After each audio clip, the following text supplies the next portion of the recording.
Muito bem, ok, meu querido estudante de filosofia. Eu sou o professor Natanael e hoje nós vamos trabalhar mais um tema da nossa amada filosofia: as incertezas da existência humana na atualidade. Eu poderia dizer na contemporaneidade, ou eu poderia dizer ainda nos tempos odiernos. Ou seja, tudo é sinônimo para que nós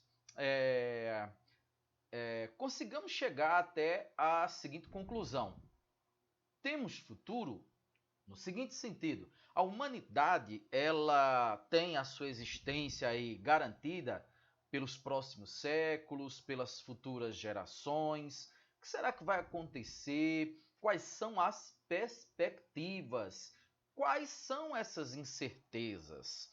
É óbvio que nós não faremos aqui nenhum exercício de futurologia, né? Nós não tentaremos adivinhar absolutamente nada. Nós não acionaremos nenhuma bola de cristal para tentar adivinhar o que é que vai acontecer do ponto de vista meramente da opinião, mas sim nos basearemos em fatos e vamos buscar observar não somente o momento atual, como também nos reportarmos ao passado, para assim nós traçarmos um determinado panorama que nos proporcionará as condições tais que sejamos capazes de projetar o porvir, tá certo? É com base nisso que eu convido você, meu querido estudante, a fazer algumas reflexões comigo. Vamos nessa? Vamos ver o que é que eu preparei para vocês para que a gente hoje inicie esse bate-papo? Então, vem comigo. Primeira coisa que a gente vai estabelecer aqui é fazer essa análise acerca da trajetória humana, né, nesse planeta, da nossa existência enquanto espécie até o presente momento. E aí eu vou pedir licença a você para a gente, e gostaria que você me acompanhasse, para que façamos algumas leituras dos tópicos, dos enunciados que eu preparei para que a gente hoje possa fazer esse exercício de reflexão. Eu coloco assim: desde as origens mais remotas, o ser humano tem buscado de diversas maneiras a sua felicidade e até mesmo a sua continuidade, né, como espécie. Entretanto, estes seres chamados homem e mulher, a raça humana, né, muitas vezes por individualismo e sede de poder, fazem uso de ideias e instrumentos que nada contribuem para isso. Para isso o quê? Para a nossa felicidade e para a nossa coexistência e, logicamente, para que possamos garantir o nosso futuro ou o futuro das próximas gerações nesse planeta. Veja que eu coloco por individualismo e sede de poder. No fundo, pessoal, o ponto onde eu quero chegar é muito a ideia da questão do capitalismo. O capitalismo, quer você queira ou não, quer você goste dele ou não, quer você o compreenda ou não, quer você, enfim, aceite isso ou não, ele se sustenta em um tripé. E esse tripé, ele é composto por esses três pilares que eu vou colocar aqui agora. Primeiro, a exploração da mão de obra. Quem trabalha do ponto de vista do serviço braçal, não do ponto de vista de quem trabalha sendo o dono dos meios de produção de riqueza, mas de quem trabalha do ponto de vista daquele que vende a sua força de trabalho ou aluga, como queira, em troca de um salário, ele tem sua mão de obra, ele tem o seu trabalho explorado. Esse é um ponto. A exploração de mão de obra. Ele não vai poder ganhar muito, porque a lucratividade do detentor dos meios de produção de riqueza passa também por pagar salários por um custo de mão de obra pequeno. Então, a exploração da mão de obra é um ponto. O outro ponto que representa um desses pilares do tripé que dá sustentabilidade ao capitalismo, eu falei em exploração da mão de obra, e o segundo ponto é a defesa da propriedade privada, certo? Então tudo é baseado no privado. Quer dizer, não há nenhum esforço de coletivizar as coisas que são necessárias para a existência digna do ser humano. Por exemplo, coletivizar os ganhos, coletivizar a riqueza, coletivizar a moradia, coletivizar a terra que nos dá sustento, coletivizar os alimentos que são produzidos, coletivizar os bens que a humanidade produz, quer sejam bens de duração duráveis, de consumo duráveis, melhor dizendo, me desculpe, quer sejam bens de consumo não duráveis. Não há nenhuma pretensão, não há nenhum movimento dentro do capitalismo no sentido de universalizar isso, no sentido de democratizar isso e no sentido de coletivizar isso. Ao contrário, né? Esses bens eles ficam de posse ou acessíveis a camadas da sociedade que podem, evidentemente, pagar por eles, ficando uma parte significativa de indivíduos sem acesso algum ou com acesso precário a esses bens. Então, defesa da propriedade privada, antes eu já tinha falado na exploração da mão de obra, e o terceiro ponto é a obtenção de lucro. Lucrar, não é? Em primeiro lugar, o ponto-chave do capital, do empresariado. Aliás, o próprio nome capital já nos dá uma ideia do que isso simboliza. Capital é investimento. Capital não é dinheiro. Dinheiro você gasta. Dinheiro você consome. Dinheiro você presenteia. Dinheiro você doa. Dinheiro você... enfim,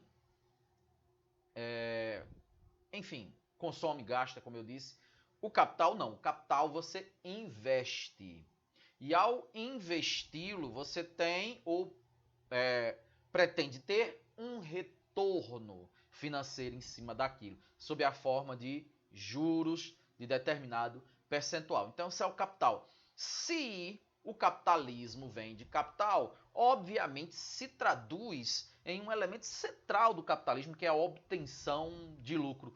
Um hospital privado, uma escola privada, qualquer empresa privada de qualquer ramo ou segmento buscará, antes de mais nada, a obtenção de lucros. Muito embora, às vezes, nas paredes, no hall de entrada dessas empresas, esteja lá o banner, né, com a missão da empresa, com os pressupostos éticos e filosóficos da empresa, o bem servir, atender a comunidade, o cliente, essas coisas todas, gerar benefícios aos parceiros, colaboradores, aquela balela, aquela conversa fiada toda. No final de tudo, se resume a coisa em lucrar. E se ele começar a ter prejuízo, não tem missão que ele mantenha, não tem propósito do bem servir à população, ao cliente, ao colaborador, ao parceiro, que se sustente. Se ele começar a ter prejuízo, ele fecha.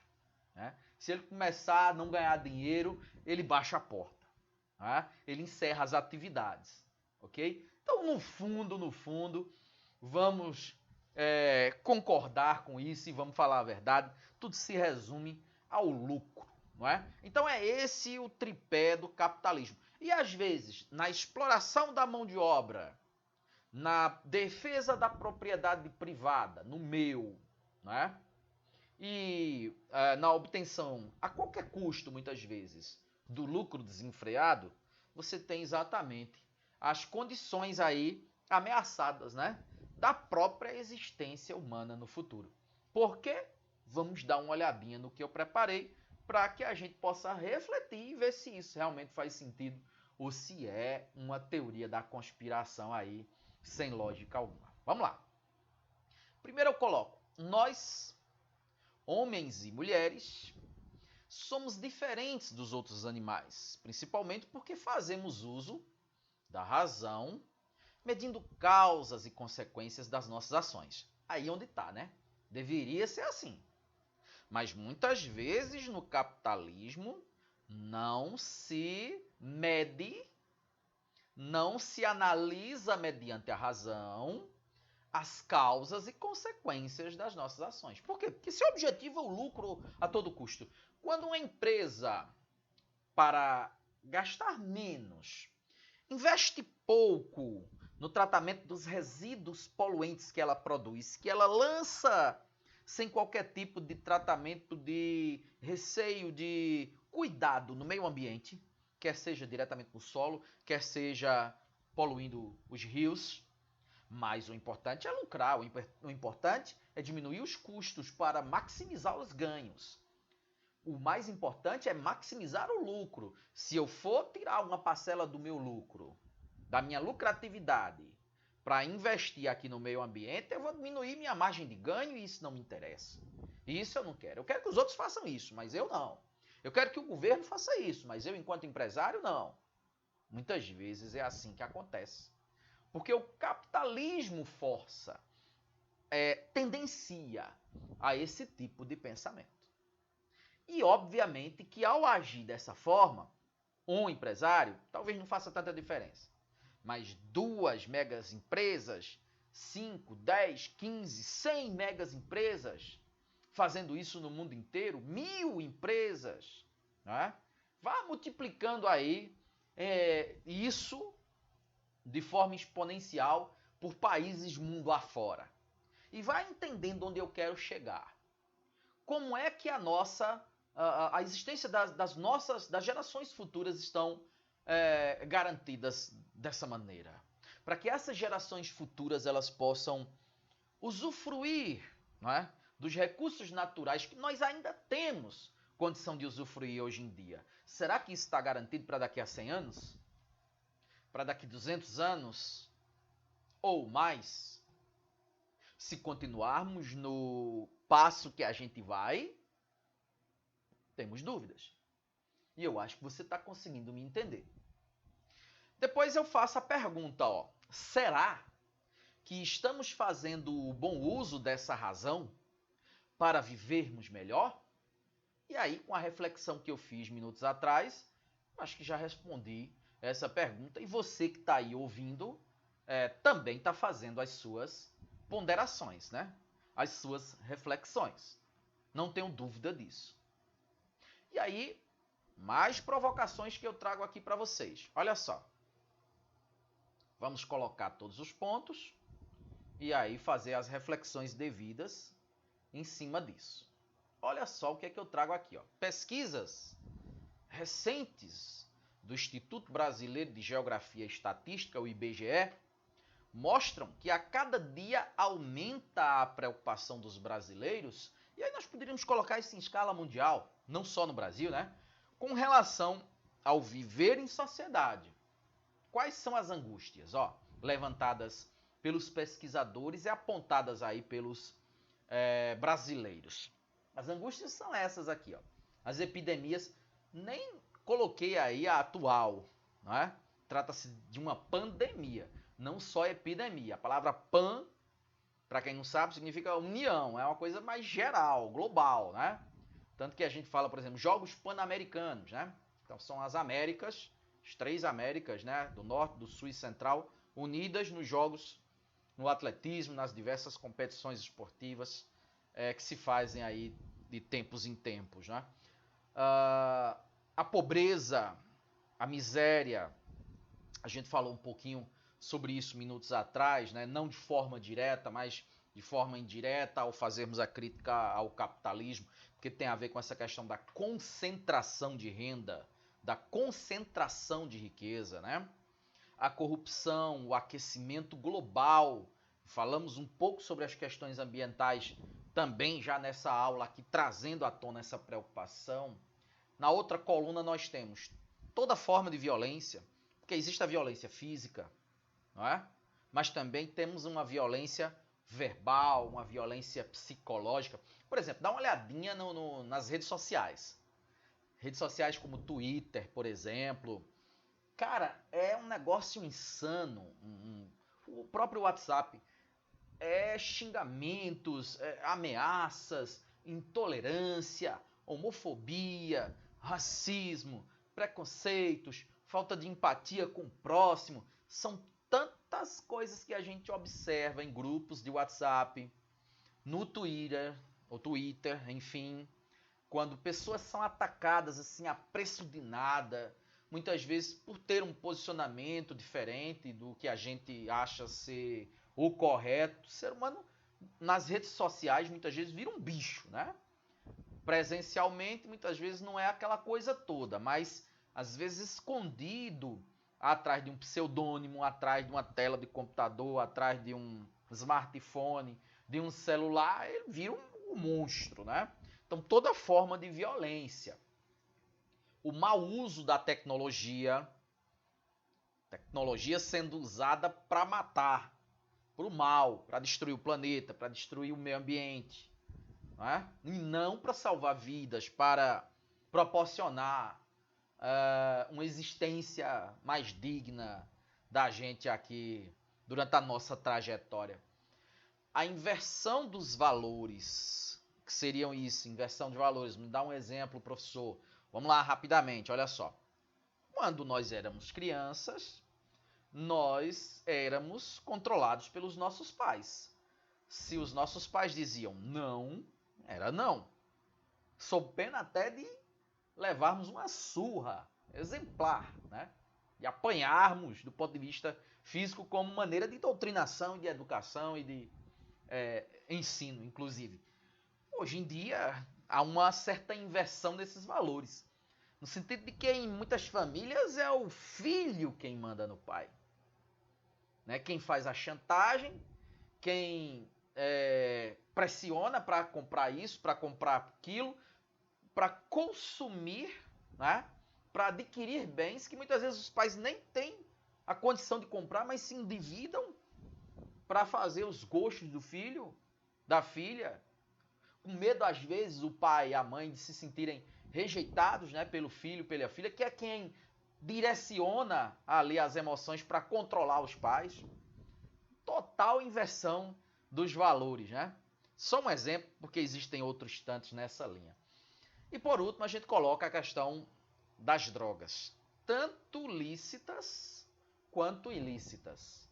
As drogas ilícitas envolvem todo um problema, inclusive, não só de saúde pública, mas de segurança pública. Né? Como também as drogas lícitas. O que seriam essas drogas lícitas? A bebida alcoólica, o tabagismo, o cigarro, né? Remédios, o uso descontrolado, o uso desenfreado, exagerado de medicamentos, que causa muitas vezes, né, dependência química no indivíduo, gerando tragédias, né, dentro das famílias e também causando certo distúrbio social. Então, em linhas gerais, olha só quanta coisa ruim, né? Olha só quantos problemas. E se eles se agigantam ainda mais, e se eles se tornam ainda maiores, se eles se tornam incontroláveis, que por enquanto ainda está dando para levar, né, aos trancos e barrancos, com alguma dificuldade, mas se vai monitorando, controlando, coexistindo, né?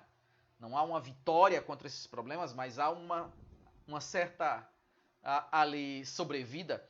Mas imagine se isso se agiganta mais e ao ponto de se tornar aí fora de controle. Como é que vai ser para os nossos filhos? Como é que vai ser para os nossos netos, os nossos bisnetos e as gerações que virão posteriormente a nós?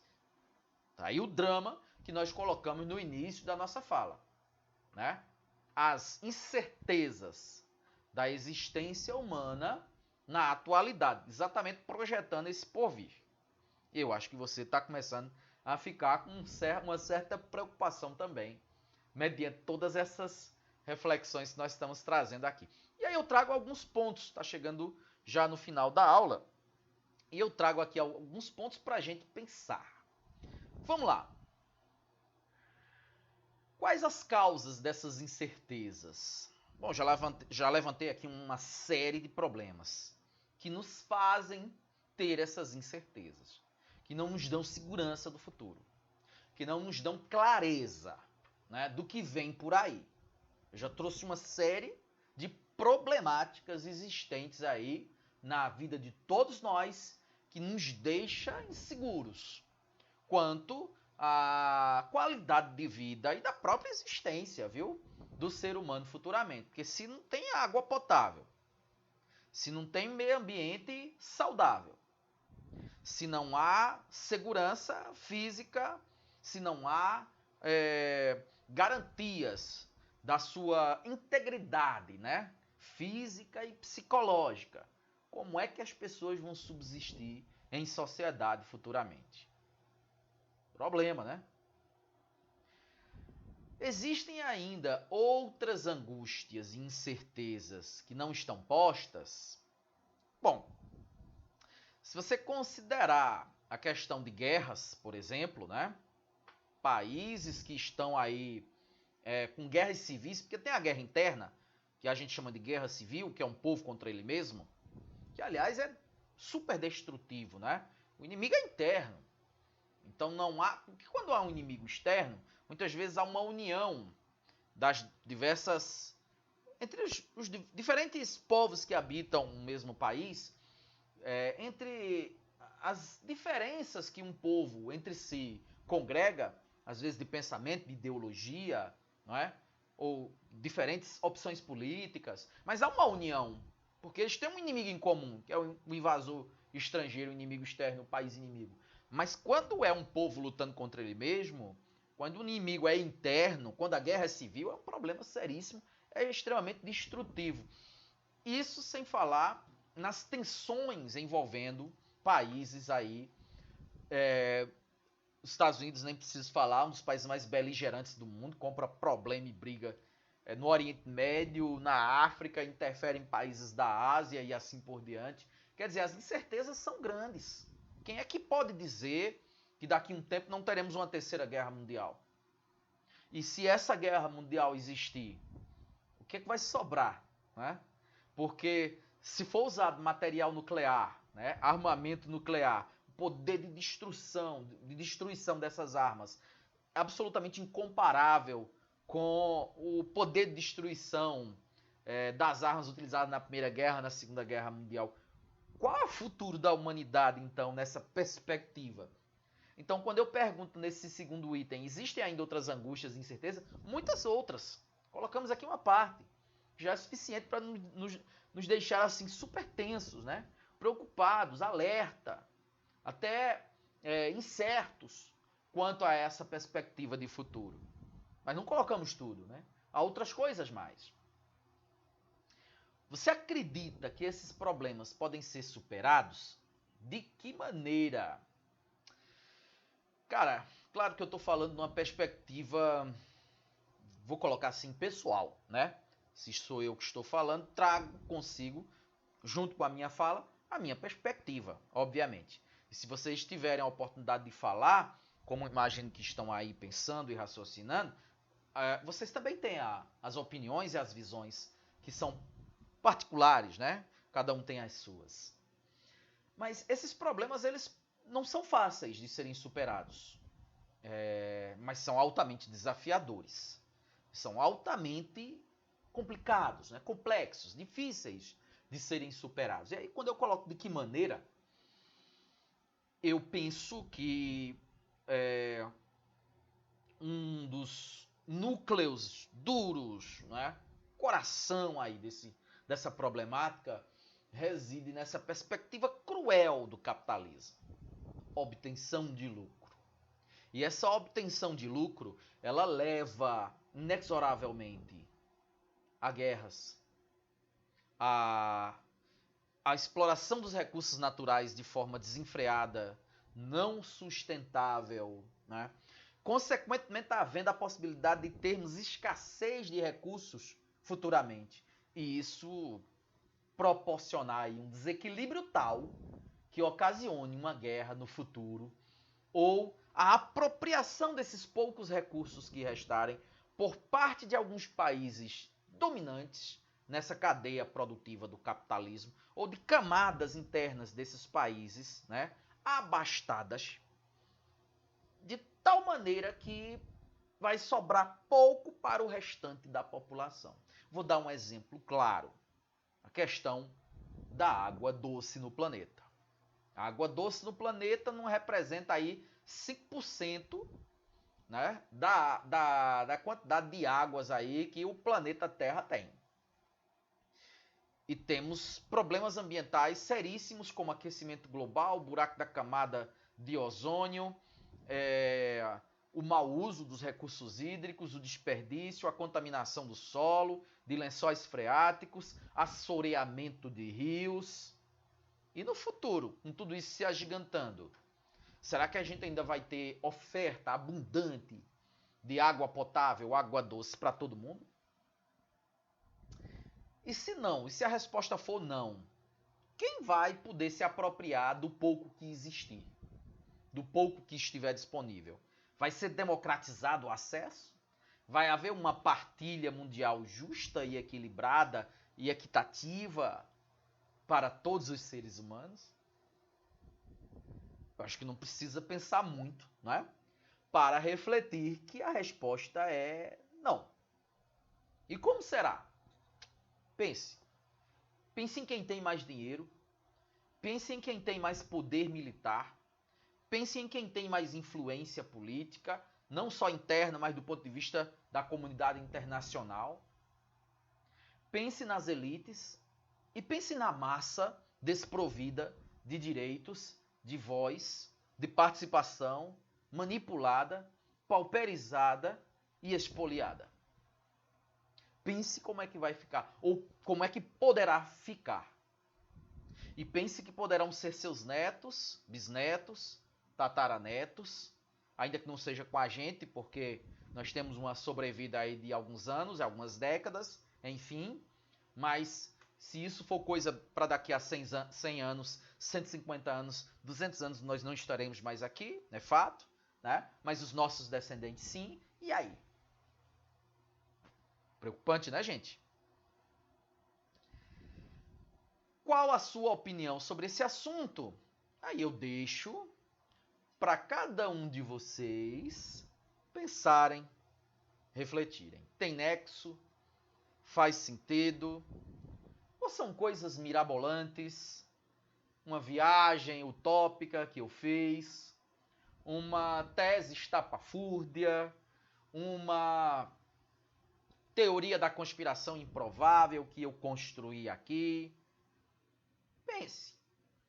Pense se faz algum sentido, se isso pode estar em vias de acontecer num futuro de médio, de longo prazo, ou se isso realmente é conto da carochinha.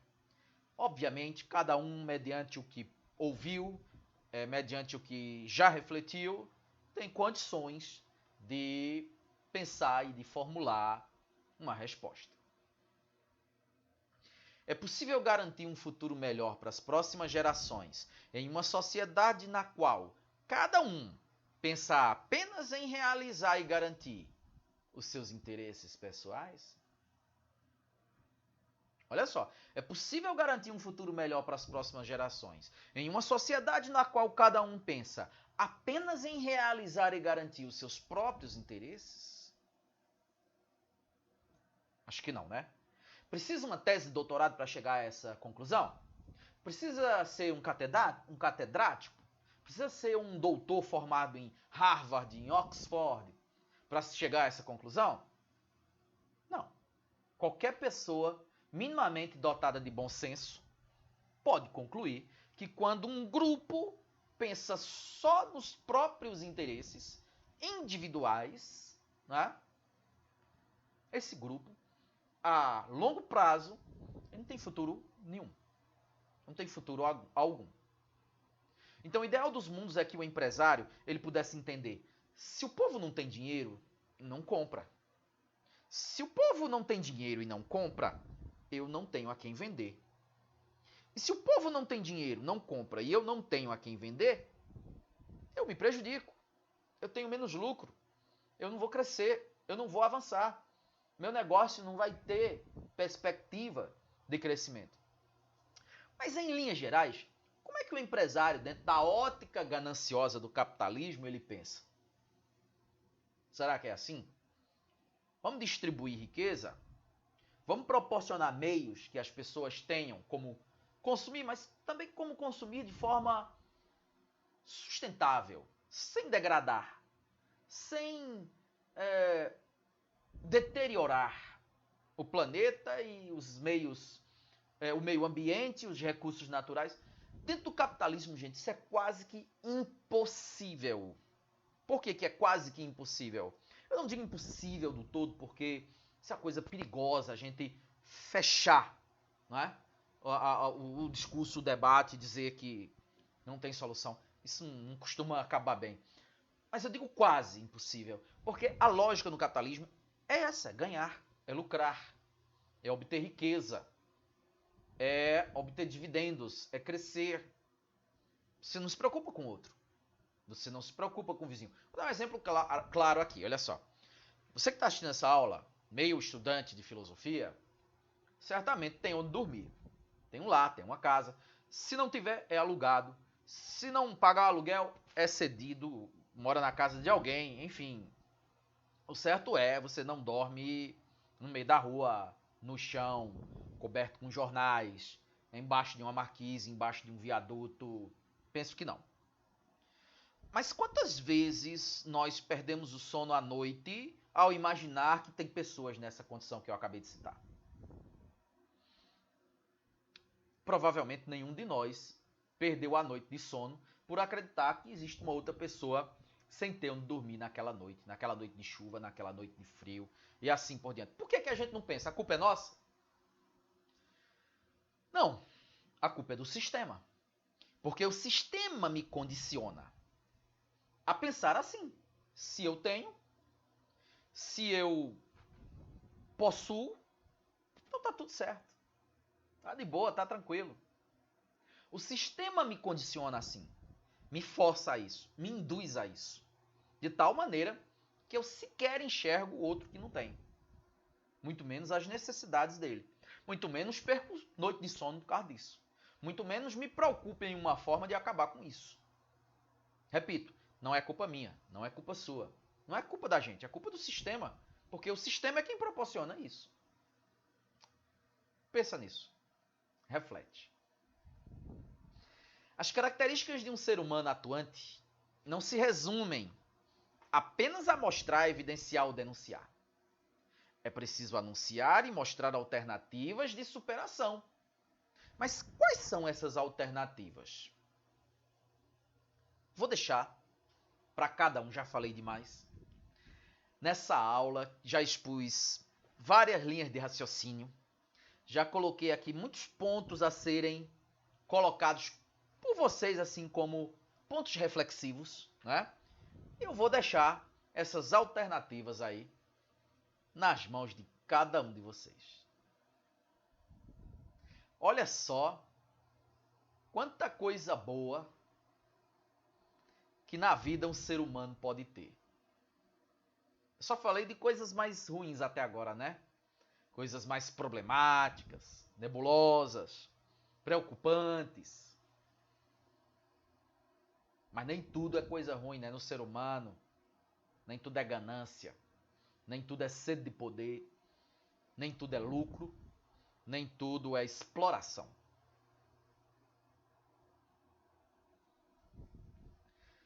Não nos esqueçamos de que o planeta Terra está em nossas mãos. Cabe a cada um de nós fazermos a nossa parte e ajudarmos o outro a fazer a sua. Só assim estaremos construindo para nós e para as novas gerações um mundo de certezas boas e não incertezas. Valeu, galera. Bom ter contribuído aí para o seu pensamento, para a sua reflexão, para a sua análise. Essa é a intenção da nossa amada e querida filosofia. Abraço!